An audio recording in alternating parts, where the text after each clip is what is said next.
everybody. Good morning. Thanks so much for joining us. This is Harriet Cammock with Down to Earth. It's the show in which we talk about down to earth matters. And today on our show, we have quite a bit to talk about.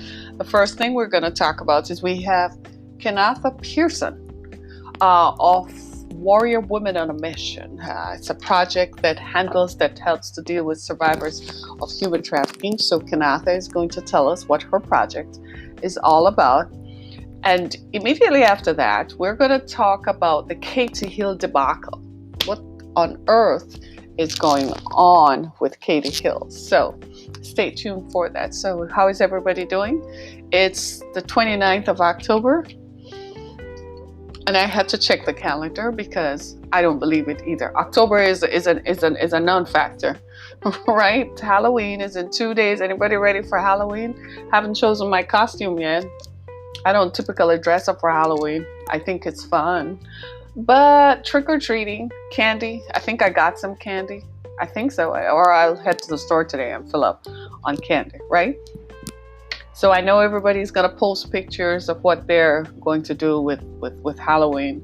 And I am ready for it. I am totally ready for it. So in introducing our subject, right, as you know by now, Katie Hill, who is a female representative from California, and she has recently resigned in the wake of published text messages and sexual relationship with one of her campaign staffers. Now, the allegations have turned the corner, and I wanted to ask the question, is there a double standard for women in power? Because she's resigning for having a relationship with her staffer, but men do this all the time.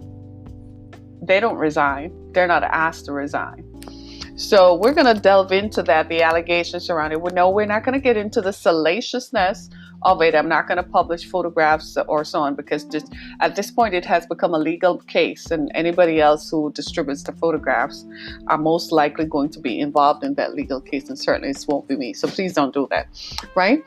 But I feel that we should talk about it. It's California's 25th Congressional District, and it seems to me there are two things there. I think it's political, but I also think it's a case of revenge porn, right? So we're going to talk about that, and I know you all have something to say. So, but before I do that, let's have a quick chat with Kenneth Pearson, and she's going to tell us all about her project that helps human trafficking victims here in Michigan.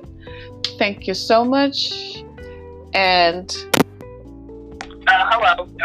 So my organization is Warrior Women on a Mission. Mm-hmm. We bring the awareness about human trafficking through speaking engagements, as well as awareness events, as well as one-day seminars. So we do that.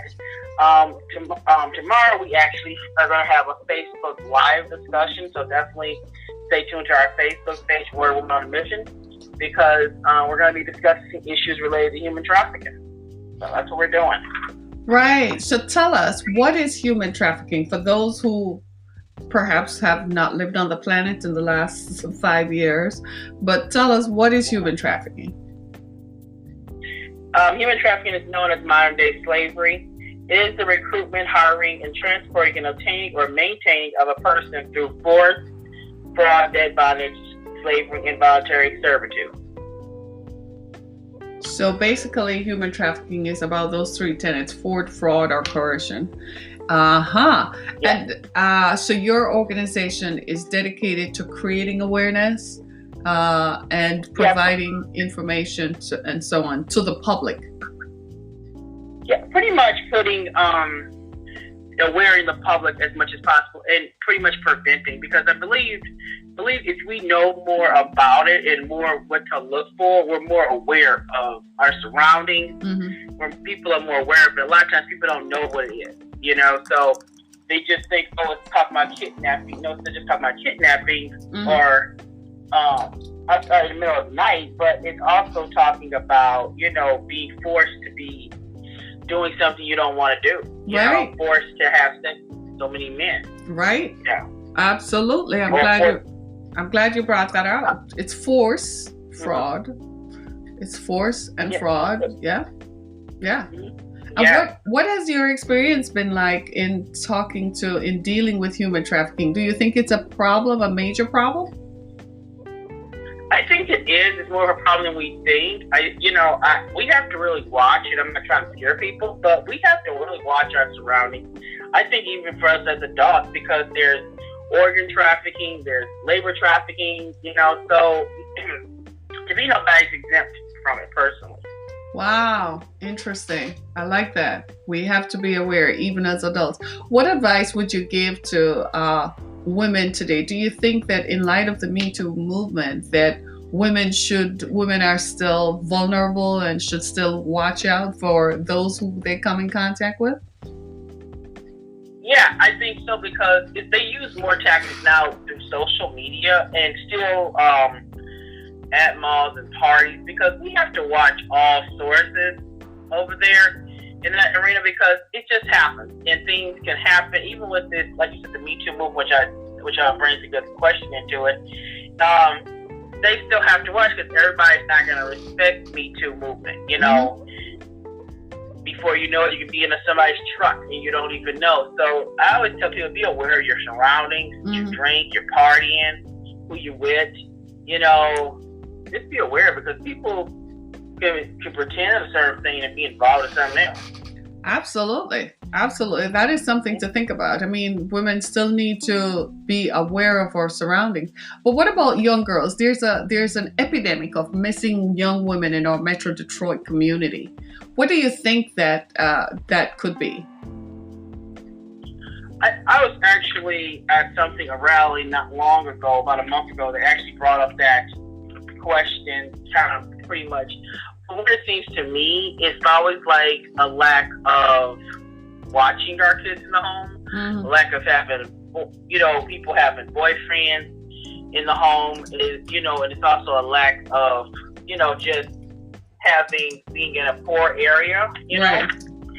The economy plays a really big role in African American communities, because a lot of times people can't get jobs, people don't have no outlets, so therefore they get involved. Kids and teens get involved in meeting somebody online or in going out to parties, and then next thing you know, they're gone. Right. Absolutely. That's an interesting one. So you're having an event tomorrow, right? Yes, I am. So it's going to be a Facebook Live discussion. We're going to be talking about the issues related to human trafficking, right? Because this kind of rolls into that. Should or should not a prostitution be legalized? Sex workers' rights. Wow. At the border, human trafficking at the border. Tips during the holidays, because the holiday season is coming in. Traffickers are going to be out there at malls. Wow. When people shop online. Wow. But people do still go to the mall. Right. And so be careful at these parties, holidays and shopping. You get with your kids and you get in the hustle and bustle. Another thing we're going to talk about is this sexual culture that we in, that's constantly making it harder for our young people to even see it, because we're in such a pimp culture. Our celebrities, our musicians are constantly talking about the pimp life, are constantly making it look glamorous. Jesus. That if they're getting pimped, they're not realizing they're getting pimped. Wow. Wow. Mm-hmm. That's interesting. So your event is tomorrow, and you're going to talk about a lot. That's a lot to talk about. I can't wait to hear what happens. So this event is going to take place on your Facebook page. Warrior Woman on a Mission has a Facebook page. And there's going to be other people on there. It's going to be a group including you. We're all going to be on there discussing this. So we're all going to have this discussion. I can't wait to have you on there with me. So I'm getting excited about it tomorrow. I am excited. I'm excited. I got my stuff ready. I'm just ready to dive into this conversation, because it does need to be talked about, these issues. And a lot of times we always, we're against legalization of it. I'm against it too. But we just need to have the discussion, because there's a lot of people who are not against it out here. And they, we bring the pros, the cons to the table. Sometimes it's just about bringing it to the table and seeing all sides, what somebody thinks. So I got a good set of people that's going to be there, so it's going to be really nice. I'm excited tomorrow about that. Tomorrow night. I'm excited. Stay tuned. I'm excited, and guess what? It's not going to snow. Hey, you remember the last time we were there in January? Oh. So it's not going to snow. No. And, you know, we had these politicians there, and I'm thinking maybe they're going to back out, but they did. They all came to ask. And I was like, okay, you know, it was just really, and that was the Human Trafficking Awareness Month. That's January, which is this month. Mm-hmm. So I'm working on doing something like that again, but probably with some different politicians. So we'll see what definitely happens with that. Yeah. Also, stay tuned. I will be doing a podcast coming out soon as well for stuff. And I'll definitely be keeping you in mind to have you on, definitely, on my show. So absolutely. I support that. Let me know when that happens. So I'm going to release it come next month or the latest December at the latest. So I'm in the process of it. I got a small episode I'm working on already just to see how it goes. And then over time, we're just going to keep on going with it. So, yeah. Absolutely. Go for it, girl. And I do like your topics that you be talking about. They're very interesting on here. So many podcasts that I listen to. I love podcasts because you can listen to them on the go. Right. All the time. So I listen to yours. There's another girl. I listen to a lot of people. I be like, there's so many good ones. Oh my God, what we listen to today? You know. I know. And you know the funny thing is, podcasting has now become the wave of the future. I've been doing it for 10 years now, and to be honest with you, a lot of it's like radio on demand. So you can get to listen to my show and Kanatha's show whenever you feel like it, wherever you are, and it's amazing how it has become. But this is a topic that I'm going to have you back next week to talk about the legalization of prostitution. I think that's a conversation we need to have, right? So after tomorrow, let's set up for next week. And we're going to talk about the legalization of prostitution. I'm probably going to do that one in the evening. I'm probably going to do a Wednesday evening, because probably not Wednesday. People go to Bible study on Wednesday, probably like a Tuesday evening or a Thursday evening, and talk about that, because I think a lot of people need to hear what we have to say and what you have to say about it. Yeah, because it is a topic and that's in political storm, I call it right now, but it's like really everybody is sticky on the whole thing. So it's still kind of like but then people are talking about maybe it could work, and it's like everybody's going back and forth with things. Well, I have some interesting views on that, so we'll talk about that. But so where can people find you? Warrior Woman on a Mission. This is an organization that brings awareness about human trafficking. Where is your website and so on? Tell us about that. So my website is warriorwomanonamission@gmail.com. That is our email address. The website is warriorwomanonamission.com. So it's just like it is. Just and then of course on Facebook, like it's on Facebook, Warrior Woman on a Mission. Just look for the lady with the wings, I call it now. So just look for her, and it's red and white, so you'll see that, you know. And just give us a like and keep watching our events. You definitely can see the live Facebook cast. You can see all that. So it'll be a lot of stuff I'll be posting on there. All righty. Well, thanks so much, Kanatha. I look forward to being there tomorrow. Thanks for coming back. And we're going to talk next week about the legalization of prostitution. Wonderful. Thanks so much. All right. Thank you. All right. Bye-bye. Be blessed, Kanatha. That was Kanatha Pearson with Warrior Woman on a Mission. And we talked briefly about human trafficking and about the legalization of prostitution. That's going to happen. Let's talk about it, right? So today I wanted to talk about Representative Katie Hill. And I'm kind of hesitating because I am not comfortable with the idea, simply because I'm a woman too. And like most women, we have shared intimate photos, right? Intimate photos of ourselves with people who we have been in relationships with, right? And I don't think that it's fair for her to engage and for her to be pilloried the way she's been attacked since she decided to end the relationship. As far as I'm concerned, consensual sex is consensual sex, right? I don't care who you do your consensual sex with. That's your business. Behind closed doors, in front of closed doors, it's not my business. I don't care. As long as you're not doing it with children and animals, then do you, right? However, it seems to me that there is a double standard for women in power as opposed to men in power. Men in power can engage in consensual relationships with whomever they want to engage with, right? So they can have sex with anybody, male, female, name it, he, them. And nobody, when it is discovered, he's not asked to resign. The pressure is not on him. He's not subject to cyber exploitation, and he definitely doesn't get revenge porn. In this case, I read the story about Katie Hill, and next week, Kanatha is going to come back and talk about the legalization of prostitution.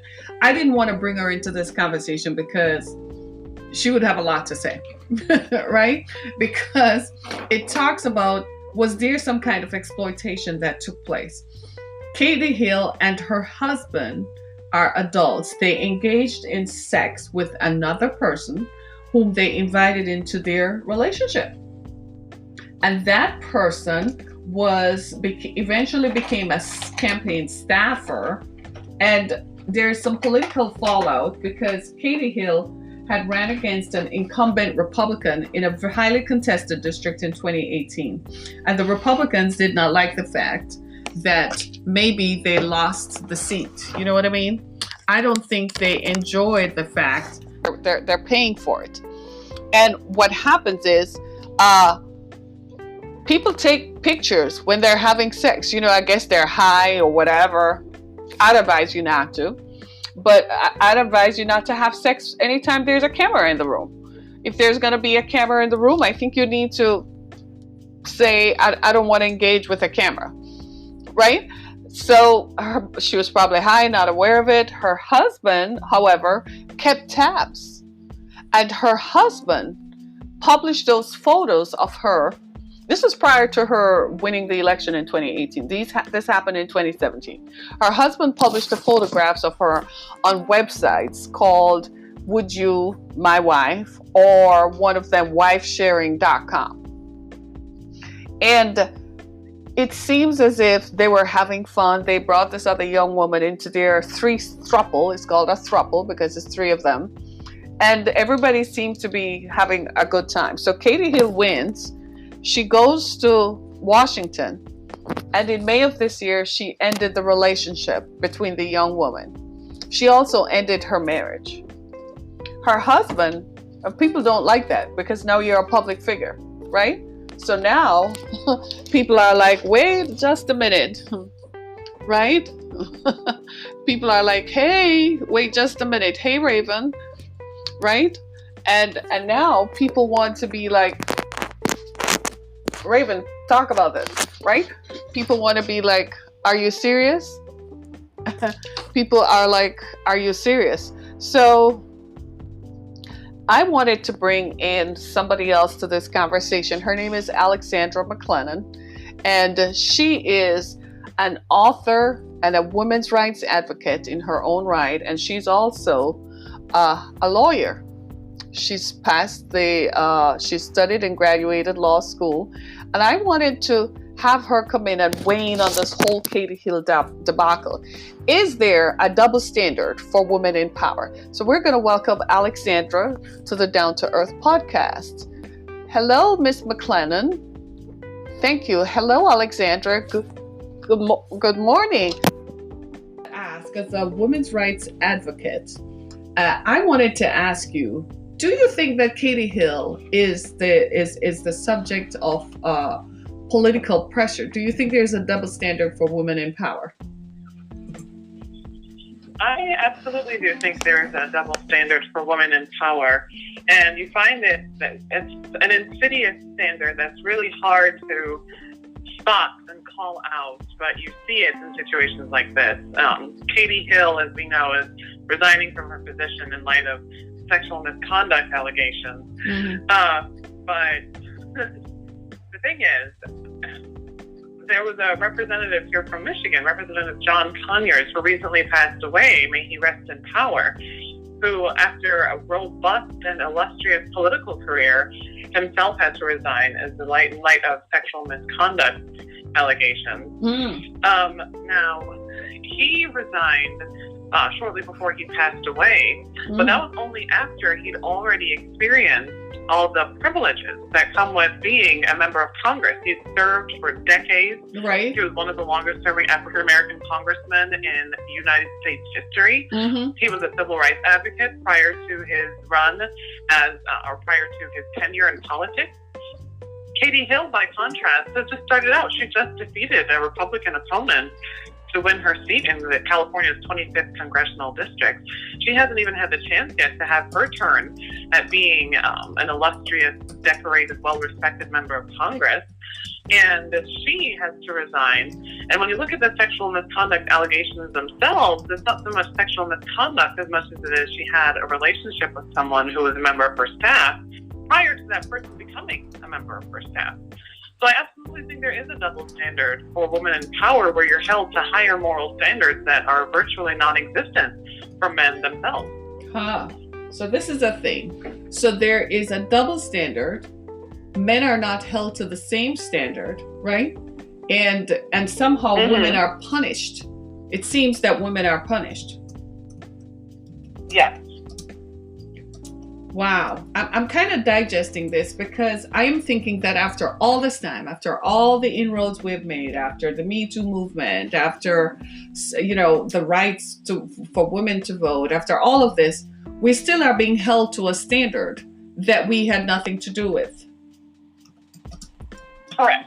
I believe that is the case. And you would think that after all the strides that the Me Too movement has made and all of these strides we've made in making people aware of the insidious ways sexual assault and sexual misconduct can take place in the workplace or in the classroom, you would think that such double standards would be non-existent. And this is also not necessarily an endorsement of Katie Hill herself. It's not a sanctioning or an approval of her actions. To some extent, they were still inappropriate because the rule of thumb is that you don't mix business with pleasure, especially when you're in the fishbowl of life that is being an elected official in the United States.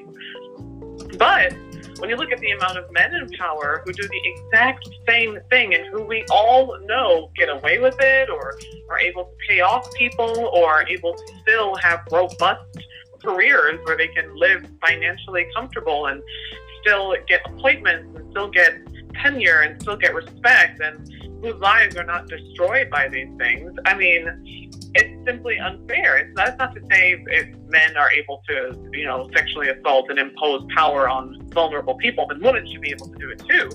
It is rather to say that if men are able to do those things without any repercussions on their careers, then the same should be held for women as well.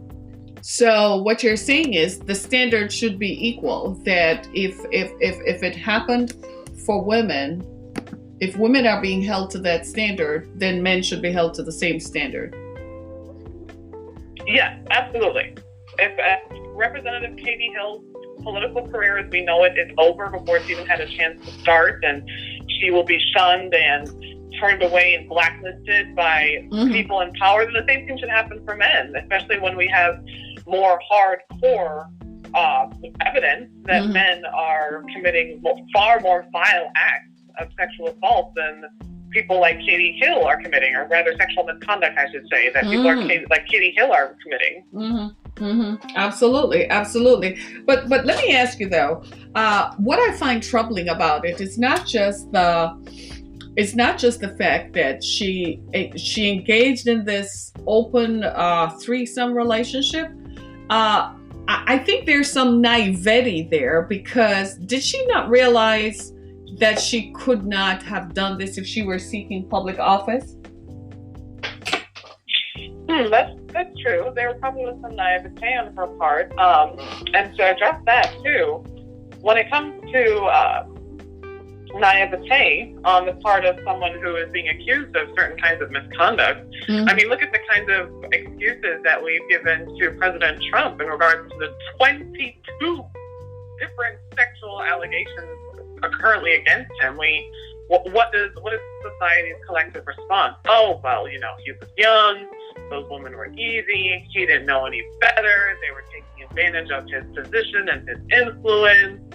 Those aren't serious. We can't lend those any credibility. And the same thing is said of other men who are accused of these kinds of misconduct. That all kinds of excuses are told from left, right, and center. And they vary from his own naivete or his loneliness or it wasn't actually sexual assault, things like that. Those are the same excuses we give to men in power. Right. And they get to ride on the coattails of those excuses. And why doesn't this young woman give that same excuse? Well, she's young. She just got elected. She didn't know any better. She was estranged from her husband. She didn't have the proper advisors, etc., etc. No, instead, she gets the axe, while people like Brett Kavanaugh are still sitting on the United States Supreme Court. Well, I think in Brett Kavanaugh's case, they didn't have, it remained an accusation because there was no concrete evidence. In Katie Hill's case, there are pictures to prove it. Now, there are some pictures that they say they didn't publish. There are intimate pictures of her engaged in sexual conduct with a member of her staff, the young woman in question. So there is that picture. I mean, two women in a photograph. I take pictures with women all the time. Does it mean that I'm in a sexual relationship with them? No. But if they, I could take pictures with women in my kitchen in my pajamas. Does it mean that does that have sexual connotation? Right. No. But they actually have the text messages that back it up. Their emails. So I think Brett Kavanaugh, or whatever however his last Kavanaugh, I think in his case, because there's no concrete evidence, it kind of went like he say, she say, which is what we were all trying to say about sexual assault. It ends up the burden of proof is on the woman, the victim, to prove that. But in Katie Hill's case, I am not kidding you. After I read this, I myself found myself appalled. I was like, I don't think she was naive. This is somebody who went to college. This is someone who is savvy enough to determine that she could run for Congress and carry out a campaign. But I was like, girl, what were you thinking? Did you really think that in this audience today, that people were really going to forgive this kind of thing? And then why I say it's revenge porn is because after she broke up with her husband was when he shared the images. Right? He went public after she told them that she was done. So there are text messages saying, "Are you leaving us high and dry?" And she explained that I'm now in Congress and I can't really do this, and I have to pay attention to this, and it's not good for my image. Right. So it's kind of like she became vulnerable and people took advantage of that. Well, that's a note to self, to all of us. Be careful who you sleep with. Do not take pictures. Isn't that the truth, though? Don't you think? Yes, absolutely. Especially when you're a woman, because with men, the rules are different, and it's unfair. Oh, the rules are different for women. Wow. Standards apply. Yes, but they're different. I mean, you have to keep your. What is the phrase about keeping your friends close to your enemies closer? No, not that one. About keeping your cards. Hide your cards close to your chest, right? Keep it close to your chest. That's what you really have to do. You have to play that and do that.